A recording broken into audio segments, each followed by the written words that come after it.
Hello, this is Keegan Potter up at Capital Power Sports, here to talk to you guys today about the CRF 1000, or better known as the Africa Twin.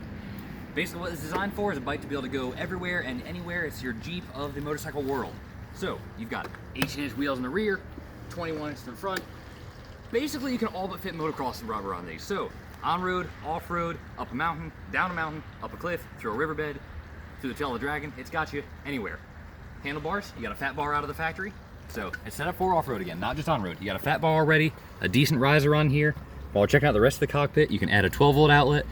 It's got your ABS shut off to the rear, which is really big for off-road. You're coming down a hill and you want to be able to slow down quickly, you can drag the rear wheel. You've got this G mode here. We'll get into that in a little bit later. But you've got your device mount up here. You can mount a phone, a GPS, any other device you want up high. You got a nice windshield, interchangeable, but the stock windshield's actually a pretty nice height on it. So, a couple of things you got for off-road. Come around to this side of the bike. This is awesome. This right here is your rear brake master cylinder. And the awesome part here is it's behind the frame, not hanging out back here behind, outside of the frame. So if you happen to drop the bike on the right-hand side, you still got your rear brakes. You're not gonna crack your rear brake. You're not gonna crack your rear brake off. So, something else that I was gonna get into, if you look at this side of the engine, it's a little more complex than a base model. That's because this is a DCT. So what that means is you've actually got a dual clutch here. The bike has two clutches on it. So, it's back here in the front and in the cockpit. You've got this G mode here, which basically takes out a little bit of the slip in the clutch and makes it a lot more grabby. So when you're off-road, you got a lot more direct control over it. Up here, you don't have a clutch lever, but you got a parking lever.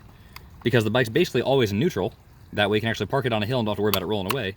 And you got your positive negative shift right here. So you still got your shift up and down. Shifts exactly like a normal bike. Still engine brake. You can still shift up out of a corner just exactly like it was a manual. Just no shift lever down here. No shift lever needed because you've got your panels up here. As I said, paddle shift. Here's some other things that come with the DCT. You've got an automatic, manual, neutral, drive, and sport. So basically, your automatic or manual is going to determine how the throttle here works. If you've got it in automatic, it's going to be gas on, gas off, just like a scooter. If you've got it in manual, the bike won't shift unless you shift it, hence the paddle shift over here. You've got your neutral, of course, so you can leave it in neutral, leave the bike running. You got your drive and sport. Drive is going to go ahead and get you shifted up as fast as possible, so that way you save gas. Sport is going to keep your RPMs a little bit higher for passing and more power. Basically, to make this a little more understandable, it's not a scooter. It's not just always automatic where there's no gears and you can't shift.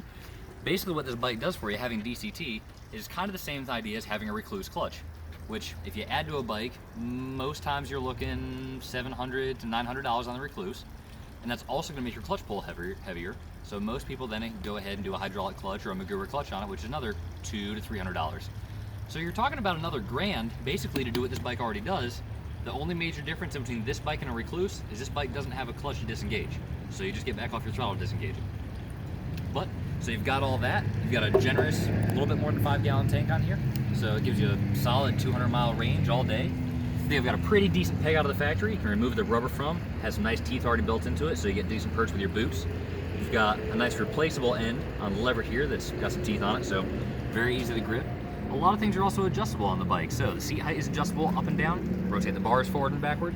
You've got a lot of room across the back here to strap different luggage to. You can get Honda factory cases for it, but there's also a wide variety of different hard racks you can get, different hard cases, soft bags, all kinds of different armor you can add, from different upgraded skid plates to crash bars up the side of the bike, and different handguards, of course. The plastic ones are great for keeping the wind off your hands, but there's tons of different aluminum options you can add to protect your hands, and the lever's a little bit better. But it's a phenomenal bike. I actually own one of these. I've had it for about 4.5 months and already got 12,000 miles on it. 12,000, about a third of that's off-road. So I've got plenty of on and off-road experience with it. The bike handles amazingly. It's very light. It's very well balanced, which is nothing you'll notice on paper.